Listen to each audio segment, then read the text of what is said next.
Welcome to ఓఆర్కే TV 9 news. ప్రతినిధి ఒంటేరు రాజ్ కుమార్ పరకాల. రైతు ముంగిట్లో శాస్త్రవేత్తలు రైతుల అవగాహన సదస్సు. ముఖ్య అతిథిగా పాల్గొన్న వ్యవసాయ మార్కెట్ కమిటీ చైర్మన్ చందుబట్ల రాజిరెడ్డి. గౌరవ పరకాల నియోజకవర్గ అభివృద్ధి ప్రదాత రేవూరి ప్రకాష్ రెడ్డి ఆదేశానుసారం ప్రజాపాలన ప్రగతి ప్రణాళికలో భాగంగా నడికుడ మండలం రాయపర్తి గ్రామంలో 99 రోజుల పాటు గ్రామస్థాయి సమావేశంలో భాగంగా రైతు ముంగిట్లో శాస్త్రవేత్తలు రైతుల అవగాహన కార్యక్రమం మండల వ్యవసాయ అధికారి జైసింగ్ ఆధ్వర్యంలో ఏర్పాటు చేసినటువంటి ఈ కార్యక్రమంలో ముఖ్య అతిథిగా వ్యవసాయ market committee chairman Chandupatla Rajireddy శాస్త్రవేత్తలు పాల్గొన్నారు. రైతులను ఉద్దేశించి వారు మాట్లాడుతూ తక్కువ యూరియా వాడకం, సాగు ఖర్చును తగ్గించడం, అవసరం మేరకు రసాయనాలు ఉపయోగించడం, రైతు సోదరులకు రసీదులను భద్రపరచుకోవడం, పంట మార్పిడి వలన కలిగే ప్రయోజనాలు, చెట్లను పెంచడం, పర్యావరణాన్ని పరిరక్షించడం, సేంద్రియ ఎరువులను వాడటం, సాగునీటిని ఆదా చేయడం వల్ల కలిగే ప్రయోజనాలను రైతులకు వివరించడం జరిగింది. ఈ కార్యక్రమంలో సంబంధిత అధికారులు, రాయపర్తి గ్రామ సర్పంచ్ మరియు ఉప సర్పంచ్, పాలకవర్గ సభ్యులు, రైతులు, రైతు నాయకులు, వివిధ పార్టీలకు సంబంధించినటువంటి ముఖ్య నాయకులు, ఇతరులు అధిక సంఖ్యలో పాల్గొన్నారు. ఆరు ముఖ్య కార్యక్రమాలు ఏంటంటే ఆరోగ్యాన్ని వివరించే ఉంటారు. యూరియా వాడకం తగ్గించడం ఇన్ ద సెన్స్ అవసరానికి తగ్గ యూరియా మాత్రమే వాడండి, అధిక యూరియా వాడి పంటను నష్టపరచుకోకండి అని వాళ్ళు చెప్తున్నారు. అవసరం లేని రసాయనాలు కూడా వాడండి. రసాయనాలతో పాటు సేంద్రియ వ్యవసాయ పద్ధతులను ఉపయోగిస్తూ వ్యవసాయం చేస్తూ అధిక పంట దిగుబడిని పొందాలని వారు చెబుతున్నారు.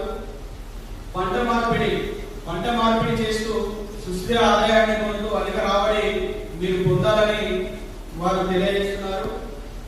మార్కెట్లో గిరాకీ ఉన్న రకాలు మాత్రమే పండిస్తూ ఆర్థికంగా భరోసాను పొందాలని తెలియజేస్తున్నారు. మీకు అందరికీ అందుబాటులో ఇక్కడ వ్యవసాయ అధికారులు ఉన్నారు. మనకు మట్టి పరీక్షలు చేస్తూ మన ఏరియాలో ఏదైతే పంటలు పండుతాయో ఆ పంటను కొత్త పంటలను వేస్తూ కొత్త పంటల ద్వారా అధిక రాబడిని పొందేలా వాళ్ళు మనకు ప్రోత్సాహం అందిస్తున్నారు. మీరందరూ కూడా కొత్త పంటల వైపు మొగ్గు చూపుతూ, అంటే వేసిన కొత్తలో రాకపోవచ్చు ఎక్కువ, ఎందుకంటే కొనుగోలుదారులు మన దగ్గర ఎక్కువ లేరు కాబట్టి వేసిన కొత్తలోనే అధిక రాబడి రాదు. మనం ఆయిల్ చూస్తున్నాం, వేసిన కొత్తలో అది స్టార్ట్ అయిన కొత్తలో తక్కువ మంది వేశారు. అదే ఇప్పుడు రాష్ట్ర వ్యాప్తంగా అధికంగా మన సాగు జరుగుతుంది. దీని ద్వారా రైతులు కూడా అధికంగా లాభార్జన పొందుతున్నారు. మీరు ఇంతకుముందు అడిగింది ఈ వరకు కూడా ఒక పాయింట్ ఉంటే, వరి, మొక్కజొన్న, పత్తి ఇవి కాల్చకుండా అందులోనే మనకు రోడ్ వేటర్ కొట్టి దాన్ని కూడా సేంద్రియ పద్ధతిలో దాన్ని కూడా ఉపయోగించవచ్చు అని కొన్ని సంవత్సరం వీళ్ళు పెట్టినటువంటి కార్యక్రమాల్లో ఆ పాయింట్ కూడా యాడ్ చేశారు. అప్పుడు కూడా చెప్పారు. మీ అందరికీ ముఖ్య విషయం ఏంటంటే, మనకు పోయిన సంవత్సరం రైతు విత్తన చట్టం ప్రవేశపెట్టారు.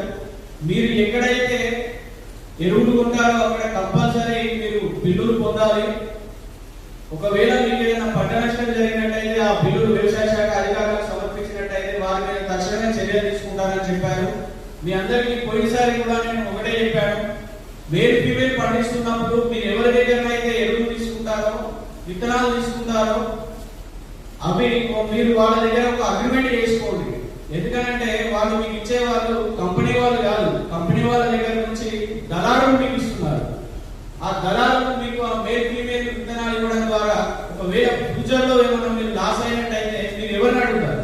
ఆ కంపెనీ వాళ్ళు మీ దగ్గర ఉంటారు, మధ్యవర్తులు మీకు దొరకరు. మీరు వాళ్ళ దగ్గర ఒక అగ్రిమెంట్ చేసుకున్నట్టయితే ఆ అగ్రిమెంట్ మీరు వ్యవసాయ అధికారులకు సమర్పించినట్టయితే వారి దగ్గర డిపాజిట్ అకౌంట్ మీరు తీసుకొని మీకు ఏదైనా పంట నష్టం జరిగిన సమయంలో వాళ్ళ దగ్గర నుంచి మీకు ఆ అమౌంట్ వాళ్ళు ఇప్పించే ప్రయత్నం చేస్తారు. కాబట్టి ఇప్పటికి కూడా చెప్తున్నా, మీరు ఏ మేల్ ఫీమేల్ వేసినట్లయితే ఆ మధ్య దళారి దగ్గర నుంచి అగ్రిమెంట్ తీసుకోండి. దాని ద్వారా మీకే లాభం పొందుతారు. ఇప్పుడు చూస్తున్నారు, మేల్ ఫీమేల్ పోగా అక్కడక్కడ డంప్ చేస్తున్నారు. ఆ డంప్ చేసి మీరే ఇబ్బంది పడుతున్నారు, పోతాయా పోవాలనే టెన్షన్. ఆ బాధ మనకి అదే మనం అగ్రిమెంట్ చేసుకున్నట్టయితే బాధ్యత ద్వారా పంటలను మనం ఇంత కూర్చుంటే పైసలు తీసుకొచ్చిస్తారు. దయచేసి మీకు ప్రతిసారి అందుబాటులో ఉన్నటువంటి వ్యవసాయ శాఖ అధికారులు, ఇక్కడ శాస్త్రవేత్తలు అందరూ ఉన్నారు. మీకు వారి నెంబర్లు కూడా ఇస్తారు. ఏ చిన్న సందేహం ఉన్నా కూడా మీరు వాళ్ళతో సంప్రదించండి.